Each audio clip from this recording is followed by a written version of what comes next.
Hi guys, welcome back again sa pinaka-boring channel sa balat ng YouTube. And for today, gagawa tayo ng body kit ng Honda Wave. So kung nakikita nyo guys, nirepair ko na siya ng fiberglass lahat ng biyak. Galing mo pala dyan ah, hindi ko alam ah.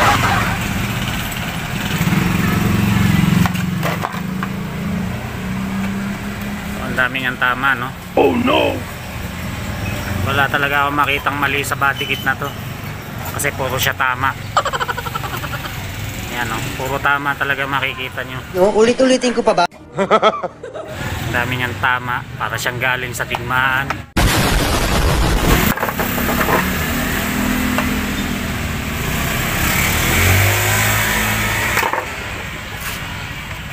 Bali halos lahat ng body kit niya ay may sibak, may crack. Wala na yung ibang parts, pinapala na lang natin ang fiberglass.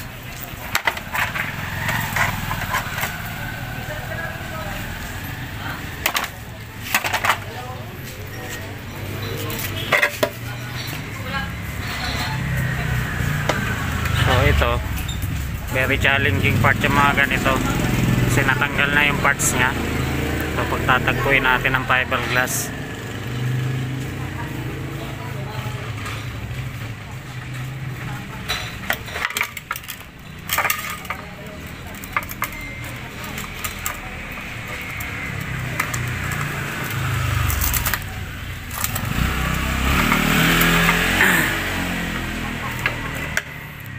shoutout ko muna si paring Aris. Paring Aris, tapos ka na bumiyahe? Tapos na. Okay. Nagbiyahe siya ng tricycle mga paps. Sana all. So ayan nga, na-repair na natin lahat ng fiberglass.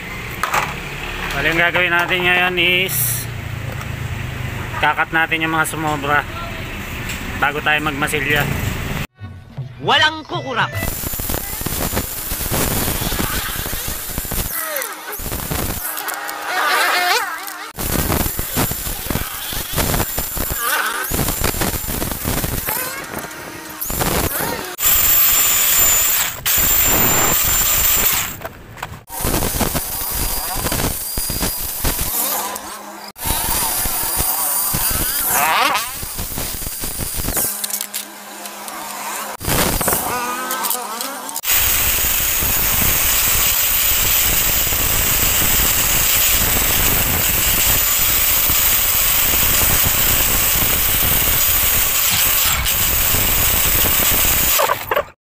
Ngayon guys, natanggal na natin yung mga sobrang fiber, pati yung mga bakat ng mga walang katuturang sticker. You're old.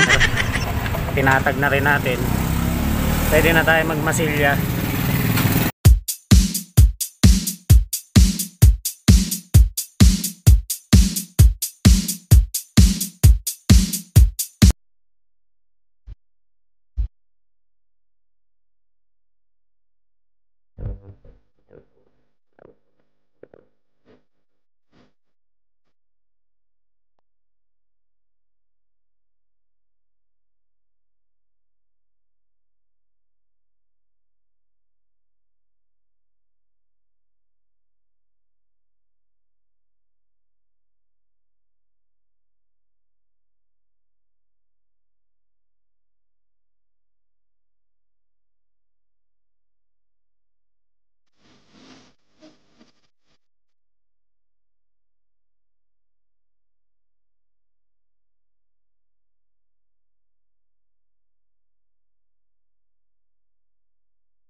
Guys, kung nakikita nyo, pagkabuga natin ng primer, may mga ispat-ispat pa akong nakita ng mga guwit-guwit. Kasalanan mo yan eh. Tama kayo, tama kayo. Ako naman eh. Ulitan natin ang masilya, pero this time manipis na lang.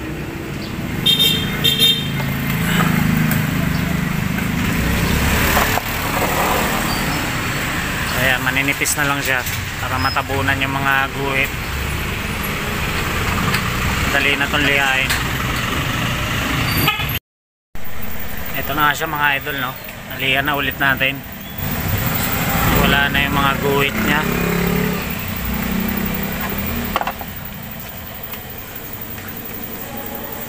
So lahat ng body kit na yan ilamusan na lang ulit ng isang beses ng primer. And then pwede na tayo mag base coat. So ganun talaga kahirap pagka medyo luma na yung fairings ng motor. Medyo paulit-ulit ang trabaho. Kailangan talaga hindi natin tigilan hanggat meron nakikita tayong mga flaws sa kanyang parts. So okay lang yung paulit-ulit, no? Ulit-ulitin ko pa ba? Basta masaya naman kayo sa ginagawa nyo, okay lang yun. Dahil kung hindi kayo masaya, malamang malungkot kayo. Bakit ako naiiyak? Oh my gosh!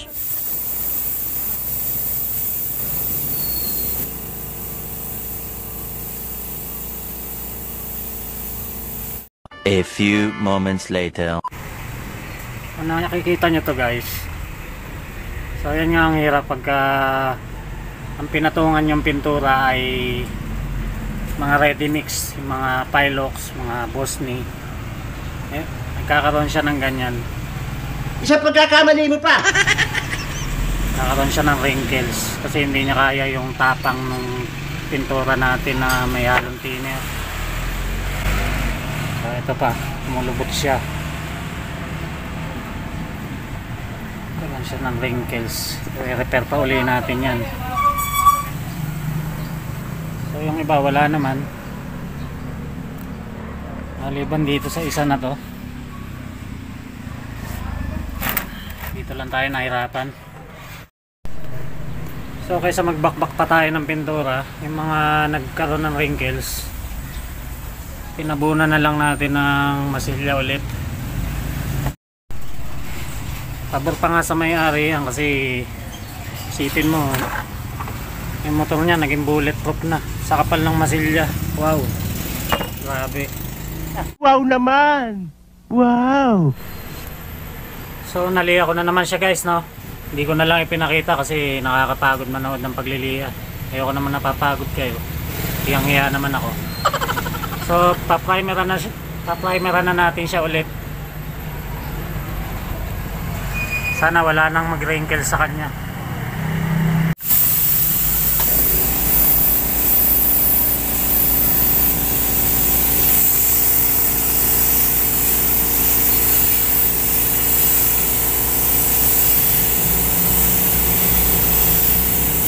One hour later. Pwede na tayo mag base coat ngayon, guys. Ang uunahin nating applyan ng base coat ay yung mga fairings na kulay itim. Ihuli na lang natin yung mga pula. Gagamit tayo ng jet black. Ang thinner natin ay gold brand. So wala silang tindang Ansal nang bumili ko. Ito ang binigay sa akin. Maganda rin naman to. Okay lang yun. Sprayan na natin siya ngayon, guys. Gamit ang isa ko pang murder weapon. Peng peng peng peng. Enemy spotted.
guys, siguro nakikita nyo yung difference dito sa dalawang pininturahan ko, no? So ito glossy na ang dating niya kahit wala pang top coat. So dito kasi ang ginawa natin ay pinaanggihan muna natin siya. Paanggi lang ang ginawa ko, kaya ganyan siya, medyo magalas, wala siyang kintab, para siyang flat. So ginawa ko yun para maiwasan natin yung magkaroon siya ng bubbles, kasi hindi na nga tayo sigurado dun sa unang pintura na nakalagay sa kanya. So paanggi lang muna, tapos mamaya natin siya i-sprayan ng makinis, yung basang-basa. So kagaya nito, basang-basa yan nung in-sprayan ko. Ganyan na naging result nya. So dito kasi mahirap, malaking parte yan, baka may magkaroon ng bubbles. At yun nga guys, yung paraan ng pagpipintura na hindi naman siya pinagbabawal na technique. Advisable nga siya kung tutuusin, kasi hindi naman lahat ng pipinturahan natin ay strip to metal o strip to plastic. Kagaya nito, yan, hindi naman natin binakbak yan hanggang sa plastic nya. 1 hour later.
guys, dumating na ngayon kinatatakutan natin. Umulan na ngayon, no? Ang lakas. Mabuti na lang, tapos na tayo sa pagpipintura. Magpapatuyo na lang tayo. Sinilong ko siya muna dito sa lamesa. Kasi baka dumikit yung tubig. Medyo sariwa pa.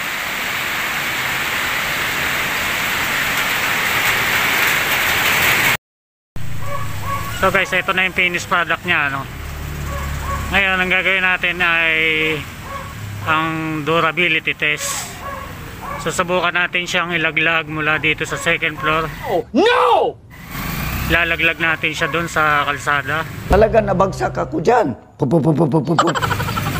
Tapos pasasagasaan natin sa mga sasakyan. Titingnan natin kung matibay yung pagkaka-repair natin sa fiberglass. Wala kang awa! Joke lang yan, guys. Masasayang trabaho natin pag ginawa natin yan. Sayang. So kaya ako siya binibilad-bilad para matuyo na.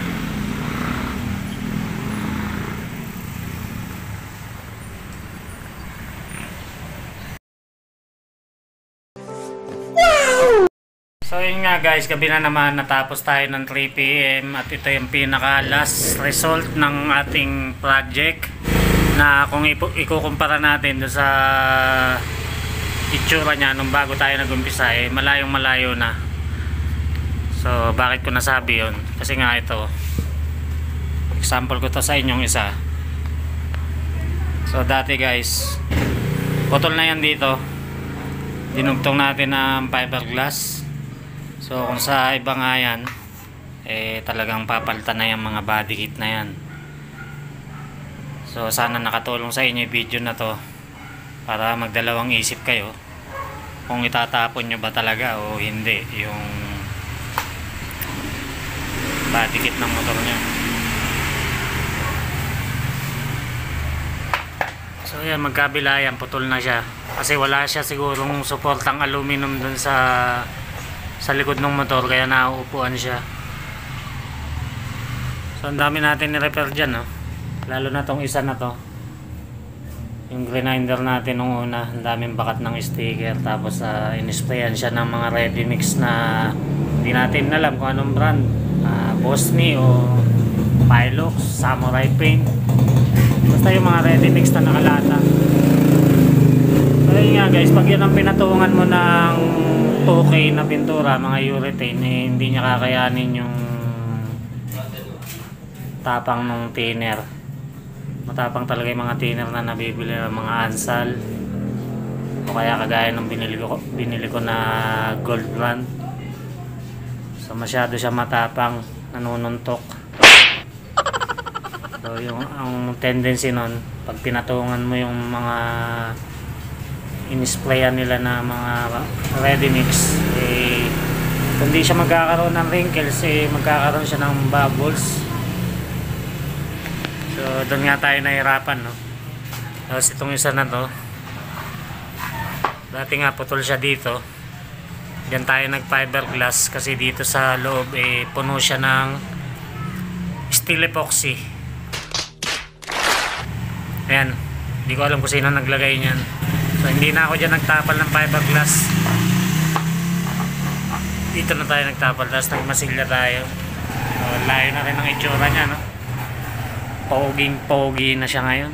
Hayop ka talaga! Ang ganda mong lalaki! Malamang kusa ng lalapitan ng mga chika Vision Rider nito. Why are you running? So guys, di ko na patatagalin ang video ko, no? Hingi na lang ako ng konting pabor sa inyo na subscribe ang channel ko, kasi alam nyo naman na kung ano mangyayari sa inyo pag di kayo nag-subscribe. Masisira ang buhay mo. Remember that. Put it in your mind.